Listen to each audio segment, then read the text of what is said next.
Hey everyone, welcome back to my channel. So before this video gets started, I want to go ahead and give a huge shout out to all my new subscribers. I'll be putting a list right here. Shout out to you, people that took the time out of their day to subscribe and watch me fiddle around with my cars. Anyway, so before this video gets started, I'm going to give you a little update on the way the channel is heading. So first off, my channel mostly revolves around my personal BMW Z4 Coupe and pretty much me building it up.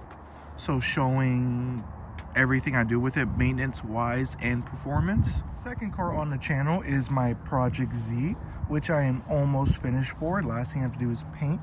Sorry I haven't been updating you guys on this Z. There's just been so much going on in my life that I just haven't had time to edit the clips for the Z. But this Z is almost done. And last but not least, I have one more Z. This is my newest purchase Z. It is a 3.0 I in this beautiful blue.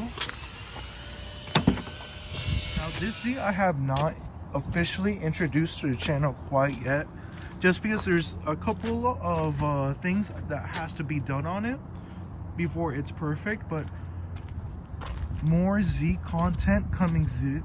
More Z content coming soon. I almost said soon, so many Z's. As you can see, I have plenty of work on my plate, and I am extremely excited to show you guys what we have in store for all three Z's, especially the Coupe. Let me give you another peek at this car.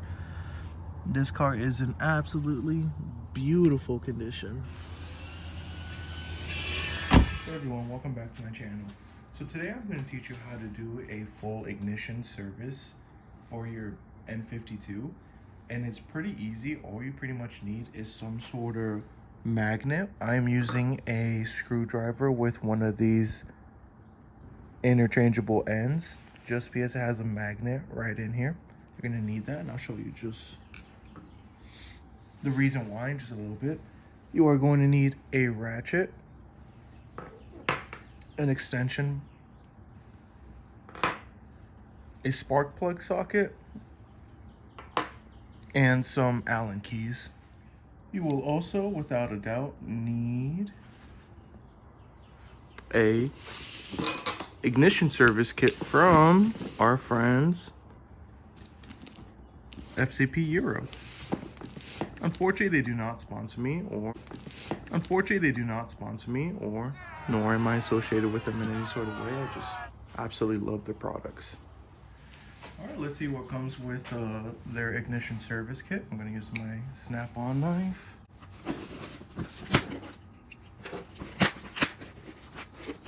Oops, not the can. Get some of this trash out of the way. I also see my invoice. I'm going to go ahead and get that out. And let's see what comes with this service kit. So let's see. So there are 6 spark plugs. No duh. And there are 6 ignition coils. That's what comes in the box. So here is everything that comes with the FCP Euro ignition kit. And that is 6 coils and 6 spark plugs. And of course, their lifetime guarantee. So let's go ahead and knock this out. Honestly, this probably shouldn't take you more than 30 minutes to an hour to get done. But since I'm filming it, it's gonna take a little longer, but I'll go ahead and show you how easy this is. All right, first things first is you're gonna want to take a 5mm Allen key and go ahead and take off these 4 screws off the vanity cover. Once you have all 1, 2, 3, 4 hex heads removed, all you want to do is just pry up on your valve cover. Actually, you don't even have to pry, it should just come right off. Let's put this aside. And then this is what we're going to be working on, these coils. So to remove these coils, it's quite easy. Let me get a zoom in shot. All right, so basically how you remove these coils is you just flip this little hatch or this little clip up, pop that out. What I do is to grab a screwdriver, push it right in between this hole, grab it by the other side, and just pop it directly up. That is the first Let's go ahead and get this out. Some of them may be hard to come out. I'm gonna get this new spark plug ready. Let me zoom out and get this new spark plug ready. Put it on the magnetic part of the screwdriver, which this one is not working. Whoops. That is not good. Oh well, I'll show you guys another way to put this down the ignition.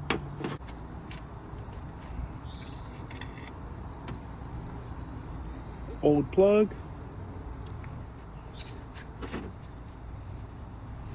New plug, pre-gapped. And just screw it right back in there.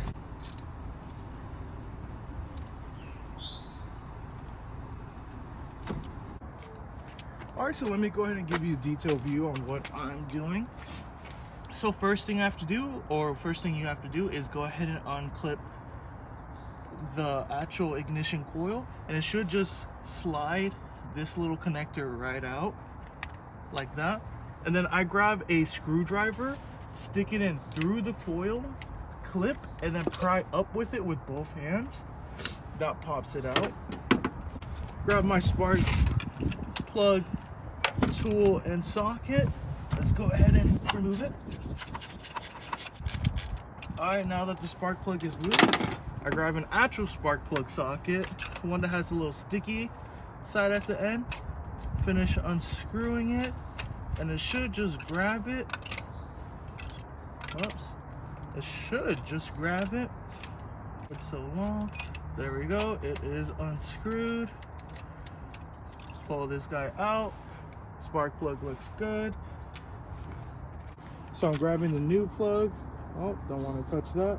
Gently place it on there with very minimal resistance, and just very slowly guide it down there. Once you feel it guide down there, just start screwing it in. Once it's a couple of threads in, you can just pull it right back out. Now let me grab my better tool. Start these threads. These to 17 foot-pounds, which is just one ugga-dugga. One and a half ugga-duggas. Grab yourself your new ignition coil.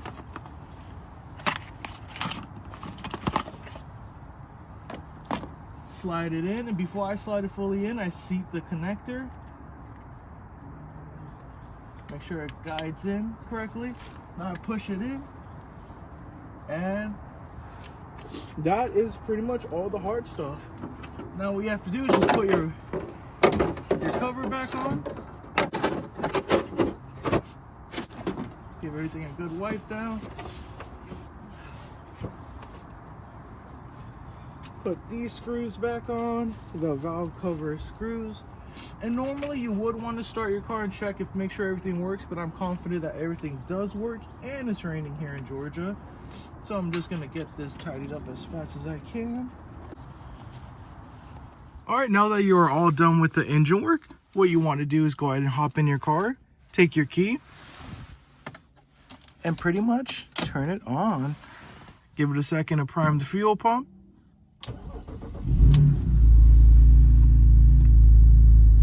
Everything sounds good.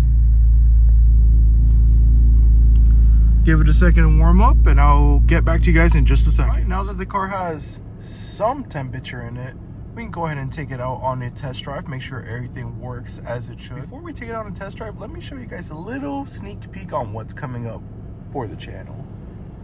Just a little sneak peek. This may possibly be the cheapest, cleanest, lowest mileage, clean title Z4 in the United States. Now I'll show you guys that car next video. So I'm gonna do 3 tests on this. First test, does it idle and run smoothly? Let's see. So idle, smooth. Drive smoothly. Test number 2 is, does it still backfire like a madman? Let's figure that out.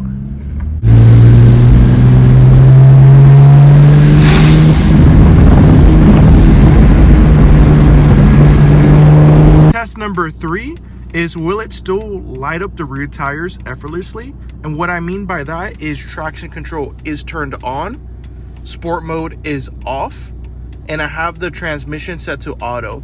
So this is pretty much as stock as it gets, or as eco as it gets. So let's see if it still lights up the rear tires.